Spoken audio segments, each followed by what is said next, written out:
Huh. Hey, Casey. Hey, Brent, what's up? How's that video coming? Oh, yeah. Yeah, no worries, man. Couple more hours, I'll be ready to post. Don't even worry about it. Don't worry about me. Everyone's waiting on you, buddy. We're all waiting on you. Okay. Yeah, no problem. I'm gonna head out, grab a drink of water, and I'll talk to you later. This is nice for you to call. All right, let me check the calendar. Wait, it's November? Oh no. Speeder. No. Oh, I really need to get supplies. I need to start right now.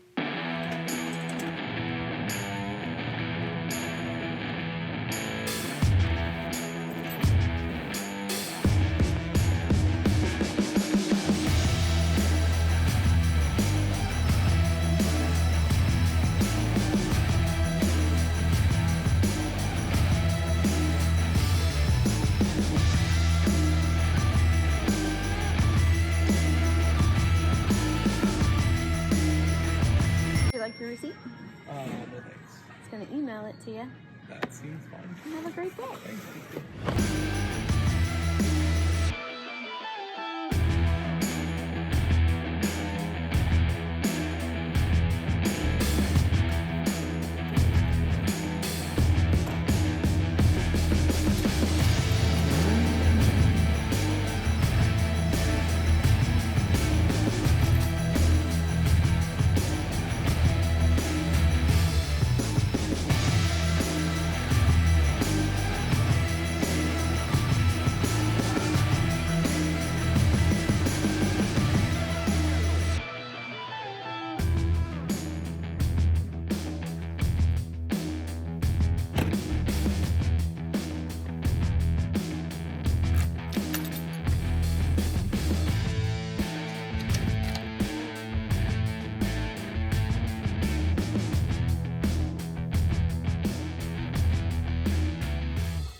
What's up, guys, and welcome back to another eBay miniature rescue.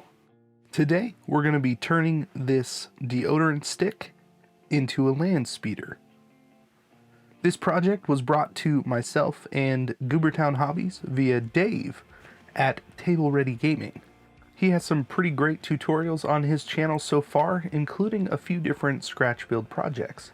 So I highly recommend going to check that out and saying hi. So this idea comes from an old White Dwarf, 1995 edition, and there was an article in there that kind of illustrated and just showed how to build one of these. So I'm just going to go through a bunch of bits, find whatever looks like it might fit, and kind of just put stuff together and make this cool Nurgle looking land speeder.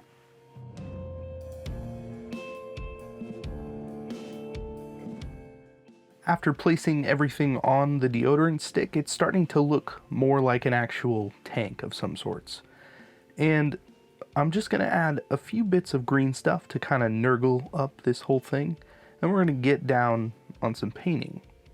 Now, I'm not going to go into too much detail as far as painting goes. I'm just going to show kind of the general colors that I used and, some techniques that you might find interesting.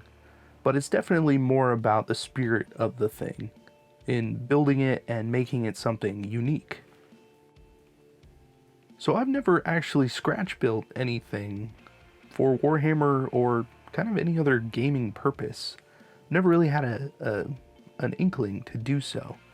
And after I did this project, I actually went out and got some polymer clay and kind of tried my hand at doing that as well. This kind of got some inspiration flowing, which was pretty awesome. Sometimes it's just nice to kind of break outside of your normal routine and just try something for the fun of it. And pretty much this is what I was really doing with this is, I was adding little things and trying to create features, but more just for the sake of fun.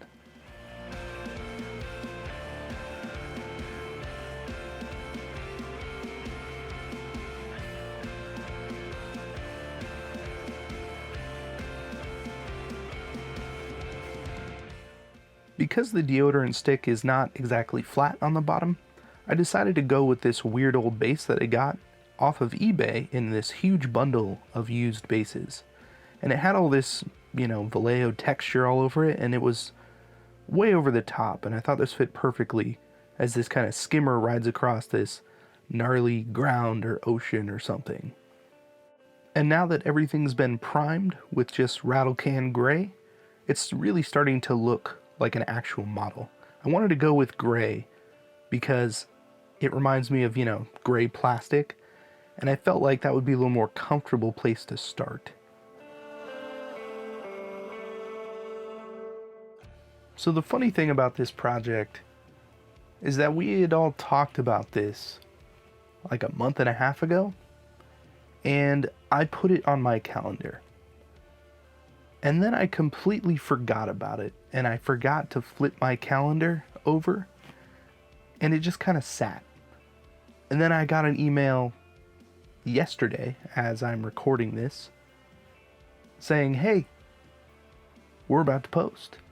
It's coming up. And I kind of freaked out a little bit.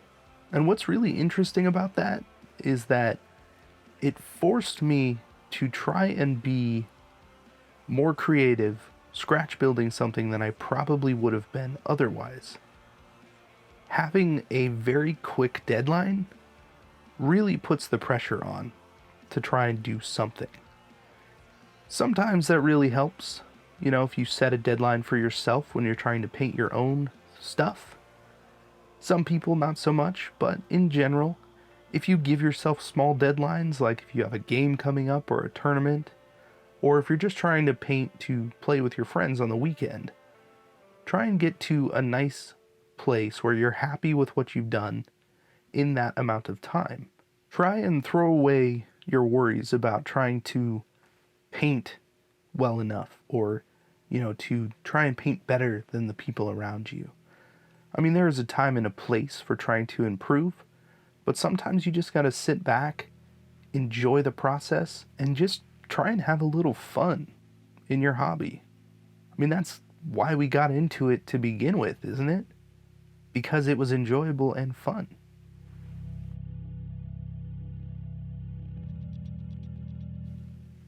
So after laying down this green base coat, and then kind of doing some rust-looking effects, I decided to throw some hairspray over the top and go back over it with that same base coat of green.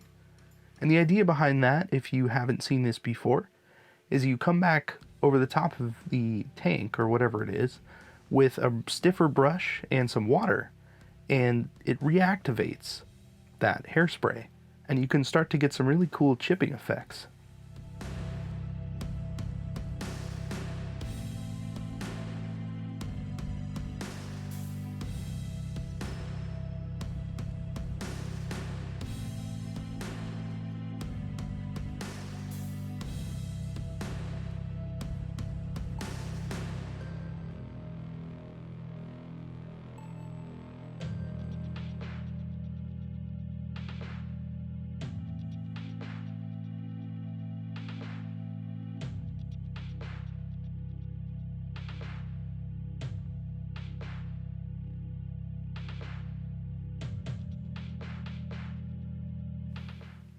I really like this way of doing chipping damage on vehicles and other things.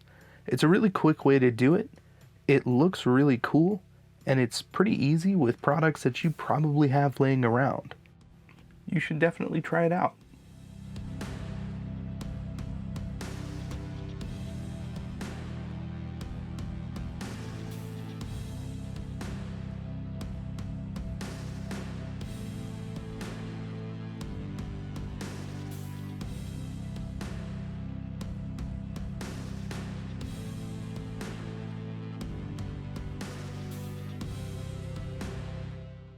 I thought that because this is kind of a scratch build experimental type of a project, I would grab this stencil off of my shelf. I've had it sitting around for probably 6 months.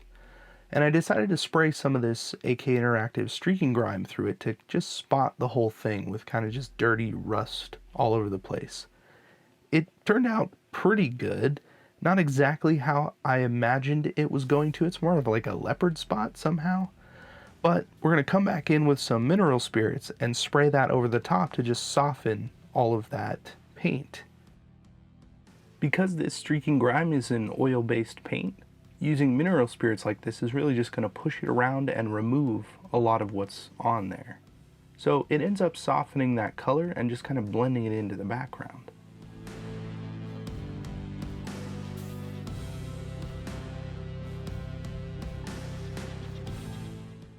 I decided to paint all of the metal parts using this Vallejo metal color dark aluminum, which is a pretty nice dark silver color, kind of like a lead belcher, but it goes on a little bit nicer.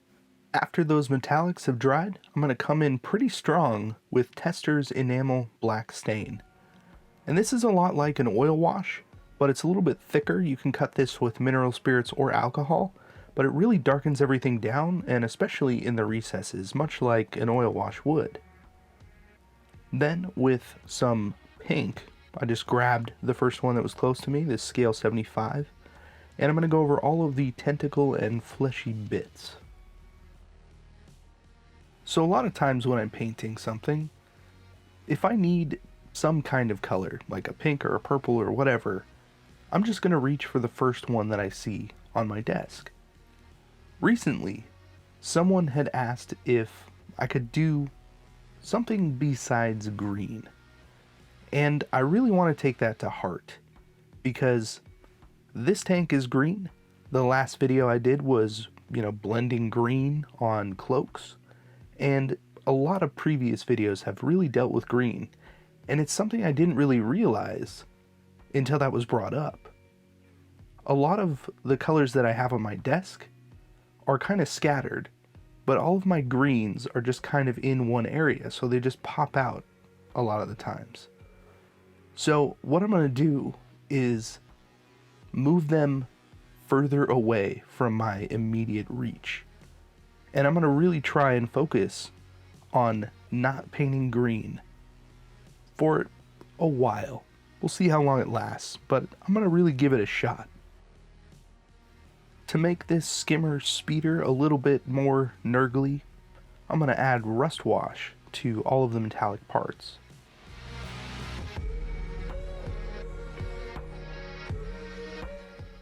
Vallejo's copper for all of the trim on our plague marine.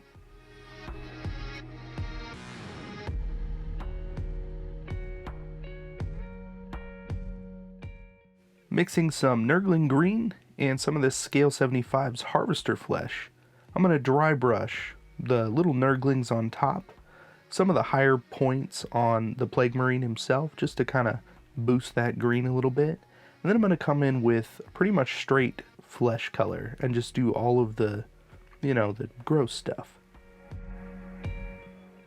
And lastly, we're going to be using Mephiston Red, Fire Dragon Bright, Moon Yellow, and then a little bit of white on top of that to paint the engines. And I'm just going to use that order of paints, layering in smaller patterns, circular patterns over these, air quote engine parts. That's going to give us a nice fiery effect and pretty much finish off this skimmer. So I really got to thank Dave from Table Ready Gaming for suggesting this awesome collab. It's pretty fun to just have fun doing a weird kind of model like this. And like I said earlier, I've never really scratch built anything, and I got to break out the green stuff and just kind of go nuts on this tank. So go check out Dave's channel. I'm going to put a link in the description and at the end of this video. And of course, as you may have guessed, Goobertown Brent from Goobertown Hobbies has also made one of these speeders. So naturally, links in the description and at the end of the video. So definitely don't hesitate to go check out those projects. I know we all had a lot of fun doing this.